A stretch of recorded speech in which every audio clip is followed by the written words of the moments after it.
Va shabazma bo'ldi, ketdimi dachaga?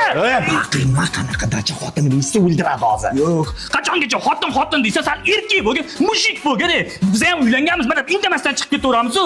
Sen erkak bo'l, kirganda kim uyda boshliq? Men ketdim dachaga deb. Davay. Ketdim deyman. Davay. Men erkakman. Bos. Davay. Onasi! Tarvuz yebsana. Borolmaykanman. Men o'zim so'rayman. Men o'zim hal qilaman. Sen erkaksan. Men erkakman. Sen hal qilasan. Davay. So'raysan. Xotindan qo'rqadi. Kim u? Kelin. Bora olmas ekansan. Onasi charchamadingmi? O'zim qilaydim. Ana jo'ralarim ishdan bo'shalmayotdi. Shunga ishxonasiga ko'rgan bormoqchi edik. Jasur bor-ku, oshpaz.